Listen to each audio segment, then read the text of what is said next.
కాబట్టి ఇలా తెలంగాణ ప్రజానీకానికి ఏ నమ్మకం ఏ విశ్వాసం మా మీద పెట్టుకున్నారో ఆ విశ్వాసాన్ని ఆ నమ్మకాన్ని ఎక్కడ కూడా వమ్ము చేయకుండా అనునిత్యం మీకు అందుబాటులో ఉండి మాకు ఇచ్చినటువంటి ఈ పదవిని అలంకారం కోసం కాకుండా నోట్లో నాలుకలాగా ఉండి మీతో ఉండి మీ సమస్యల పరిష్కారంలో మమ్మల్ని ఎన్నుకున్న నియోజకవర్గాల అభివృద్ధిలో తెలంగాణ రాష్ట్ర అభివృద్ధిలో మేమందరం కలిసికట్టుగా భాగం పంచుకుంటాం, మీతో మంచి పేరు తెచ్చుకుంటామని చెప్పి ఈ సందర్భంగా మనవి చేస్తూ నమస్కారం.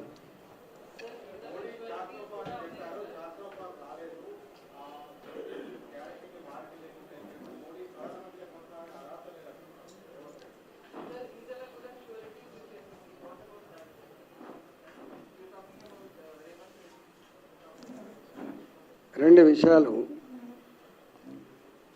అబ్కి బార్ 400 పార్, ఫిర్ ఏక్ బార్ మోడీ సర్కార్. ఈ రెండు నినాదాలు ఇచ్చింది భారతీయ జనతా పార్టీ కాదు, మా నాయకులు కాదు. ఈ నినాదం ఇచ్చింది 10 సంవత్సరాలుగా నరేంద్ర మోడీ గారి పరిపాలన చూసిన తర్వాత నచ్చి మెచ్చి ప్రజలు ఇచ్చినటువంటి నినాదం అది, ప్రజలు ఇచ్చిన నినాదం అది. అయినా ఈ దేశంలో మళ్ళీ అధికారం రావాలంటే 272 సీట్లు కావాలి. మ్యాజిక్ ఫీవర్ మీకు తెలుసు. 272, ఇవాళ 296. ఇవాళ మీరు చూస్తున్నగా పక్క రాష్ట్రంలో 5 ఏళ్ళకే ఆగమైపోయింది. అంతకుముందు మన్మోహన్ సింగ్ గారు కూడా 10 ఏళ్ళు పాలించిండు, మళ్ళా దెబ్బ కొడితే ఇప్పటిదాకా లేవలే. మొదటిదాకా పాలించిన ఈ రాష్ట్రంలో పాలించిన కేసీఆర్ గారు కూడా 10 ఏళ్ళకి ఏమైందో మీకు చూసిండ్రు. కానీ మోడీ గారు మాత్రం ముచ్చటగా మూడోసారి మాకు కావాలని చెప్పి ప్రజలు ఎన్నుకున్నారు, గుర్తుపెట్టుకోండి.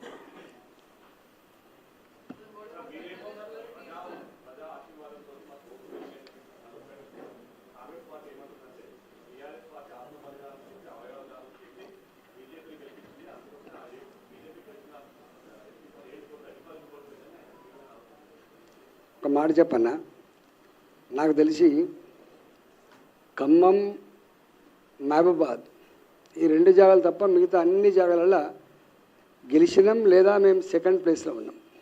ఒకటి ఇలా గట్లంటే కాంగ్రెస్ పార్టీ బలంతో గెలవలే, వీళ్ళ పథకాల వలనో వీళ్ళ వ్యూహాల వలనో వీళ్ళ గొప్పతనం వలనో వీళ్ళు నచ్చి ఓటు వేయలే. కేసీఆర్ గారిని గద్దె దించాలని చెప్పి ప్రజలు భావించిండ్రు. అప్పుడున్న పరిస్థితులలో గద్దె దించడానికే ఆల్టర్నేట్ ఎవరైనా చూసిరు, వాళ్ళకి వేసింది తప్ప వాళ్ళ బలం కాదు అది. ఇప్పుడు వాళ్ళు నిజంగానే బలమే అయితే, వాళ్ళ బలమే అయితే ఇవాళ ఇక్కడ ప్రభుత్వం వచ్చింది, వాళ్ళకు విశ్వాసం వచ్చింది, యంత్రాంగం అంతా వాళ్ళ చేతుల్లో ఉంది, డబ్బులు వాళ్ళు విచ్చలవిడిగా ఖర్చు పెట్టిండ్రు. ఎందుకో గెలవలేకపోయిండు రేవంత్ రెడ్డి గారి సిట్టింగ్ సీటు, ఎందుకో గెలవలేకపోయిండు ఇవాళ మహబూబ్నగర్లో. ఇష్యూ ఏంటంటే ఆనాడు కూడా వీళ్ళకు బీఆర్ఎస్ పార్టీ మీద కేసీఆర్ మీద ఉన్న కోపంతో ఓట్లు వేసింది తప్ప వీళ్ళకి కాదు. ఇప్పుడు ఎట్లా పడ్డాయి ఓట్లు?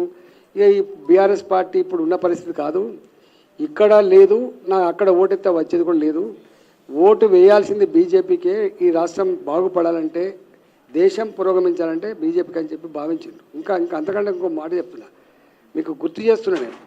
మొన్న ఎమ్మెల్యే ఎలక్షన్స్ అప్పుడు ఏం చెప్పింది తెలుసా? ఈసారి అంటే ఏదో చేస్తున్నామా బిడ్డ, వచ్చేసారి మాత్రం మీరు ఎవరు అడగద్దు, మా ఓటు మోడీ గారికి అని చెప్పి ఆనాడు చెప్పిండ్రు. గుర్తుపెట్టుకోండి, మీరంతా సాక్ష్యం, నేను చెప్పడం కాదు.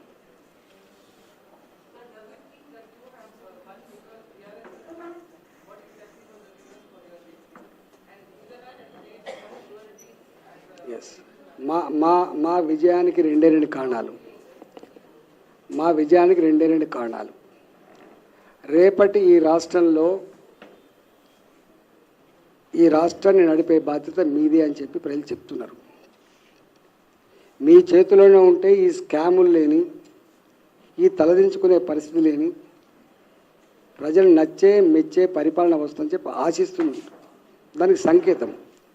రెండో మాట ఏంటంటే దేశంలో కూడా మీరు చూస్తున్నారు ఎన్ని మార్పులు వచ్చినాయండి.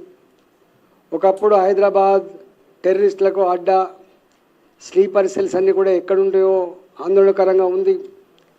బయటికి పోయిన మనిషి తిరిగి వస్తున్నాడు అనే పరిస్థితి మనం కళ్ళారా చూసినాం. ఇక్కడే సాయిబాబా గుడి దగ్గర బాంబుల పేలులలో తెగిపడ్డ కంటాలని. మనం కళ్ళారా చూసినాం. కుటుంబ సభ్యులతో పోయి గోకుల్ చాట్ దగ్గర తిందామని